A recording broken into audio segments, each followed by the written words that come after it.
পরম প্রেমময় শ্রী শ্রী ঠাকুরের শ্রীচরণে কোটি কোটি প্রণাম জানায় এবং সকল সৎসঙ্গে গুরু ভাইদের আনন্দিত জয় গুরু জানায়।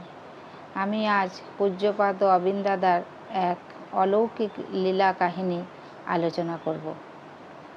অবিশ্বাস্য অলৌকিক কাহিনী পূজ্যপাদ অবিন দাদার এক আশ্চর্য লীলা। সৎসঙ্গ দেওঘর, এক পবিত্র সন্ধ্যা।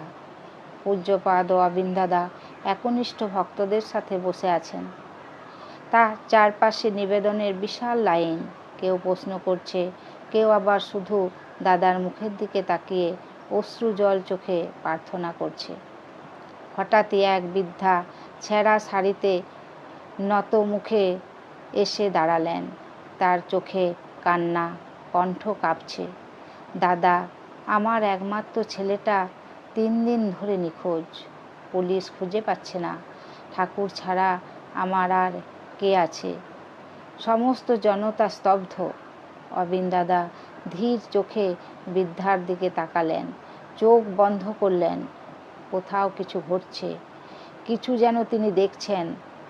কয়েক মুহূর্ত পর চোখ খুলে বললেন, তোমার ছেলে বেঁচে আছে, পূর্ব দিকে নদীর ধারে আছে। ঠাকুর তাকে রক্ষা করেছেন। যাও, এখনই তাকে খুঁজে পাবে। বৃদ্ধা হতবাক।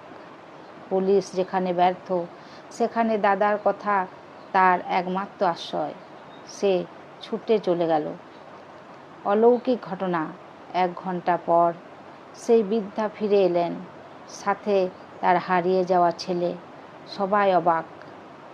দাদা, আপনি কিভাবে জানলেন আমার ছেলে ঠিক সেখানেই ছিল, যেখানে আপনি বললেন?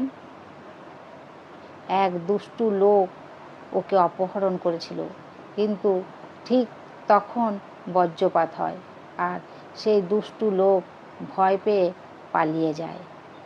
দাদার মুখে মৃদু হাসি, যেন কিছুই হয়নি। ঠাকুর যখন আছেন তখন চিন্তা কিসের?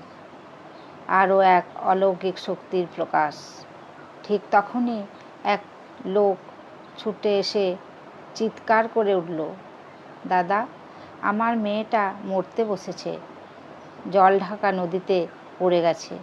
অবিন দাদা শান্ত গলায় বললেন, যাও, নদীর ধারে দাঁড়িয়ে বলো অবিন দাদা আছেন, ভয় নেই, ঠাকুরের ইচ্ছায় সব ঠিক হয়ে যাবে।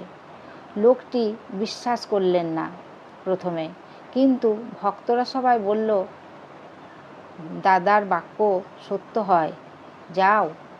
লোকটি ছুটে গেল নদীর ধারে, আর যা ঘটল তা অবিশ্বাস্য। প্রচণ্ড স্রোতের মধ্যে এক অদৃশ্য শক্তি মেয়েটাকে ভাসিয়ে তুলল। কেউ দেখল না কে তাকে ঠেলে তুলল উপরে, কিন্তু নদীর ধারে দাঁড়িয়ে থাকা এক বৃদ্ধা কাঁপতে কাঁপতে বলল, আমি দেখেছি, যেন এক অদৃশ্য হাত মেয়েটাকে তুলে দিল। জেলেরা দৌড়ে গিয়ে মেয়েটাকে টেনে তুলল। একটুও আঁচড় লাগেনি মেয়েটির। সবার সামনে দাদার আসল রূপের আভাস। সৎসঙ্গ প্রাঙ্গণে আবার ফিরে এলো সেই পিতা। কাঁদতে কাঁদতে দাদার চরণে পড়ল, আপনি যদি না থাকতেন আমার মেয়ে আজ থাকতো না। অবিন দাদা মৃদু হেসে বললেন, আমি তো কিছুই করিনি, সব ঠাকুরের কৃপা। একজন বৃদ্ধা হঠাৎ বলে উঠল, না, এটা ঠাকুরের কৃপা নয়, এটা দাদারই লীলা, আমরা বোঝার ভুল করি। দাদা চুপ রইলেন, মুখের হাসিটা যেন গভীর হয়ে উঠল। একজন ভক্ত ভয় ভরা কণ্ঠে বলল, দাদা, আপনি কি ঠাকুরের পঞ্চম পুরুষ? দাদা হাসলেন, কিন্তু কিছু বললেন না। সেই মুহূর্তে এক শিশু দাদার পায়ের কাছে এসে বলল, দাদা, আমি জানি আপনি ঠাকুরের মধ্যমূর্তি, আমার মা বলে আপনিই ঠাকুর।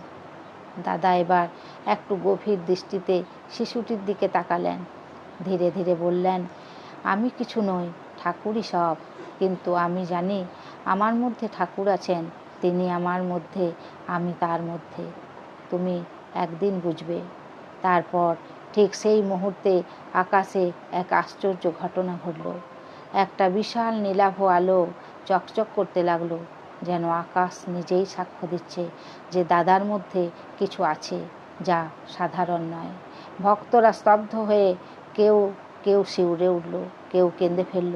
দাদা ধীরে ধীরে উঠে দাঁড়ালেন, চারপাশে তাকিয়ে বললেন, ঠাকুর আছেন, ভয় কিসের? আজ থেকে আর সন্দেহ করো না। যে ঠাকুরের উপর বিশ্বাস রাখে ঠাকুর তার সাথেই থাকেন। জয় গুরু। বন্দে পুরুষোত্তমম।